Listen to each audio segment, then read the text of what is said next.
आज हम बात करने वाले हैं केमिकल इंजीनियरिंग के बारे में। आज के समय में केमिकल इंजीनियरिंग करियर के दृष्टिकोण से एक बेहतर क्षेत्र है। इस क्षेत्र में रोजगार के अवसरों की कमी नहीं है।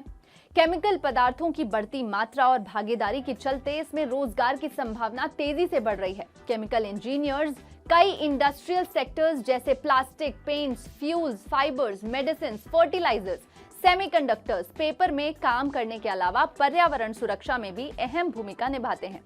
लेकिन ये जान लेते हैं कि केमिकल इंजीनियरिंग होता क्या है। ये एक ऐसी फील्ड है जो रॉ मटेरियल्स को उपयोगी प्रोडक्ट्स में बदलने के लिए केमिकल प्रोसेसेस का विकास करने के साथ ही केमिकल प्लांट्स की डिजाइनिंग और मेंटेनेंस से जुड़े सभी काम करती है। ये field biotechnology, nano technology, mineral processing, synthetic fibres, petroleum refining plants जैसी विभिन्न फील्ड्स में रिसर्च के लिए केमिस्ट्री और इंजीनियरिंग की नॉलेज और थ्योरेटिकल एस्पेक्ट्स को कंबाइन करके इस्तेमाल करती है। इस क्षेत्र में क्या जॉब प्रोफाइल्स है ये आपको बताते हैं। इस क्षेत्र में प्रमुख काम जो होता है वो केमिकल प्रोडक्ट्स बनाने के लिए केमिकल प्लांट्स और इक्विपमेंट्स की डिजाइनिंग, सुपरविजन, कंस्ट्रक्शंस, इंस्टॉलेशन और ऑपरेशन से संबंधित होता है। ये प्रोफेशनल्स नई ड्रग्स की खोज करने के बायोटेक फर्म्स में रिसर्च और साथ ही डेवलपमेंट एग्जीक्यूटिव से संबंधित कार्य करते हैं। इसी तरह ये पेशेवर petroleum refining, fertiliser technology, food processing, paints और dyes recycling, metals, cosmetics, mineral based industries की फील्ड में इसमें भी काम करते हैं। अब ये जान लेते हैं अगर कोई केमिकल इंजीनियरिंग करना चाहता है तो उसके लिए योग्यता क्या है। पहले बात करते हैं डिप्लोमा कोर्सेज के बारे में। डिप्लोमा कोर्सेज करने के लिए अभ्यर्थी को किसी भी मान्यता प्राप्त शिक्षा बोर्ड से 10वीं उत्तीर्ण करना जरूरी है। छात्र को 12वीं की कक्षा में साइंस, मैथमेटिक्स, इंग्लिश आदि जैसे मुख्य सब्जेक्ट्स में पास होना जरूरी है। अगर अंडर ग्रेजुएट कोर्स की बात करें तो अभ्यर्थी को अंडर ग्रेजुएट कोर्सेज में प्रवेश के लिए 12वीं में फिजिक्स, केमिस्ट्री और मैथ्स ये आपको मुख्य रूप से लेना होगा।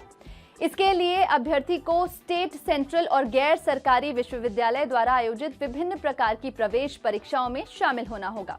अब बात करते हैं पोस्ट ग्रेजुएट कोर्सेज की। पोस्ट ग्रेजुएट कोर्सेज के लिए अभ्यर्थी को किसी भी मान्यता प्राप्त विश्वविद्यालय से संबंधित विषय में बैचलर ऑफ इंजीनियरिंग की डिग्री जरूरी है। अगर बात करें डॉक्टोरल कोर्सेज की तो डॉक्टोरल कोर्सेज में एडमिशन के लिए छात्र के पास किसी भी मान्यता प्राप्त यूनिवर्सिटी से संबंधित विषय में पोस्ट ग्रेजुएशन की डिग्री या केमिकल इंजीनियरिंग में एमटेक की डिग्री होनी चाहिए। अब आपको बताते हैं कि केमिकल इंजीनियरिंग के लिए एंट्रेंस एग्जाम कौन सी होती हैं।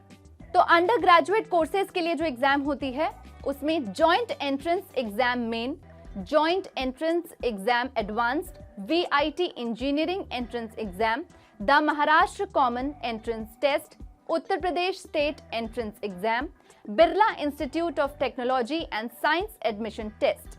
अब बात करते हैं पोस्ट ग्रेजुएट के लिए।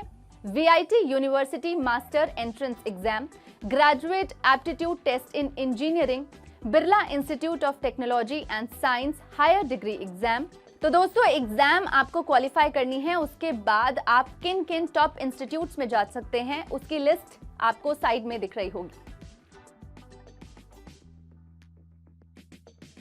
तो दोस्तों केमिकल इंजीनियरिंग कोई टफ सब्जेक्ट नहीं है, लेकिन एक मजेदार सब्जेक्ट है, ये गारंटी मैं ले सकती हूँ। तो जिन बच्चों की केमिस्ट्री बहुत अच्छी है या साइंस बहुत अच्छा है उन बच्चों के लिए ये बेस्ट करियर ऑप्शन है। तो चूज करें इस करियर ऑप्शन को, अपने दोस्तों के साथ भी शेयर करें। सब्सक्राइब करना, बेल आइकन दबाना ना भूलें क्योंकि ऐसे इंपॉर्टेंट वीडियोस आपसे बिल्कुल मिस नहीं होने चाहिए।